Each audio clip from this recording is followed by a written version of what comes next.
vifungu vya 3(2) na 4(1) vya Employment and Labor Relations Code of Good Practice Rules GN number 42 of 2007. Tunaangalia vifungu hivyo vya kanuni ya 3(2) na kanuni ya 4(1) vya tangazo la serikali namba 42 la mwaka 2007 ambalo limetokana na sheria ya ajira na mahusiano kazini. Katika vifungu hivyo sheria inasema kwamba mwajiri na mfanyakazi wanaweza kukubaliana kuachishana kazi au kuvunja mkataba wa ajira kwa makubaliano. Sasa tunaangalia vifungu hivyo, lakini ninakupeleka pia kwenye kesi ya Shoppers Supermarket Limited dhidi ya Mariam Omar Abdallah, kesi ya mwaka 2025 ambayo ilikuwa ni Consolidated Labor Revision namba 13828 na 14152 za mwaka 2025. Katika kesi hiyo Mahakama Kuu ya Tanzania division ya labor au division ya kazi kwenye subregistry ya Dar es Salaam ilikuwa inaangalia kama makubaliano ya kusitisha ajira na mfanyakazi yanaweza yakaamuliwa kwamba ilikuwa ni unfair termination of the contract of employment. Na kwenye kuangalia, mahakama ilirifaa kesi ya McAlwain dhidi ya Bolton Estates,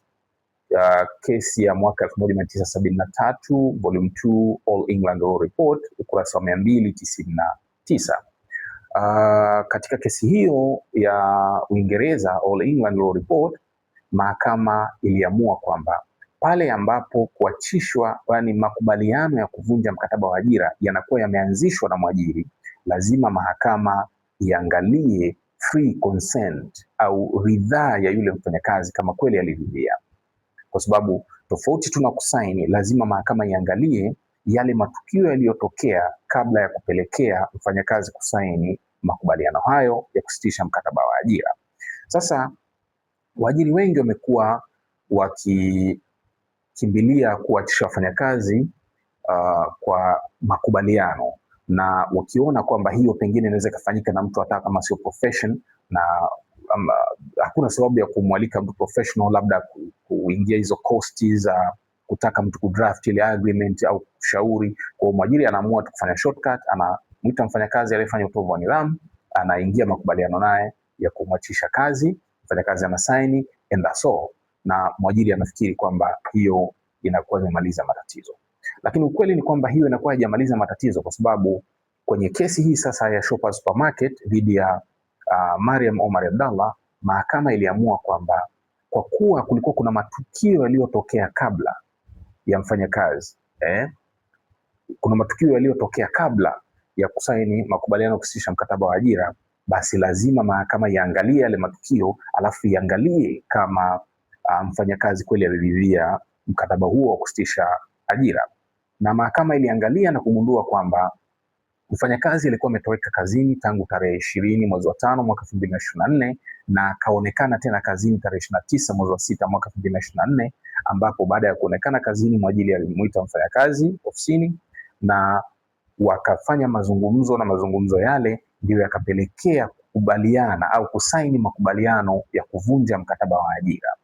Na mahakama ikaona kwamba kwa kuwa mfanyakazi alikuwa ametenda makosa na makosa yale yalikuwa yana waranti mfanyakazi kuitwa kwenye kikao cha nidhamu, basi haikuwa sahihi kwa mwajiri kumlazimisha mfanyakazi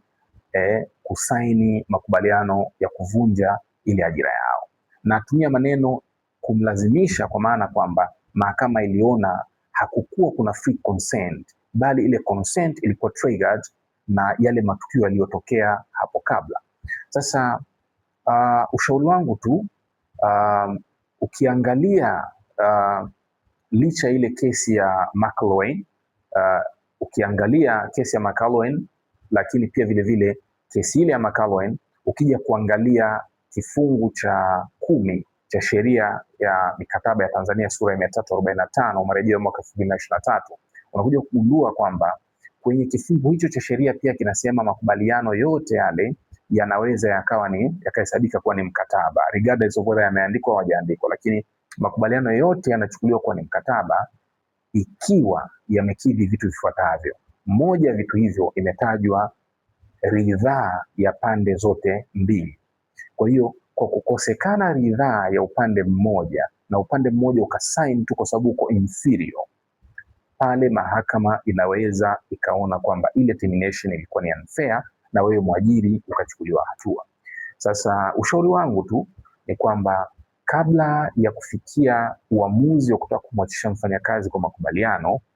hakikisha ofisini kwako umedraft ule mkataba wa kuachisha ajira kwa ufasaha, na mazingira yaliyotokea hapo kabla kupelekea nyinyi kusaini your agreement ya termination yaelezee vizuri kwenye mkataba, kiasi kwamba mfanyakazi atayaelewa vizuri na atasaini akiwa ana ridhaa kamili.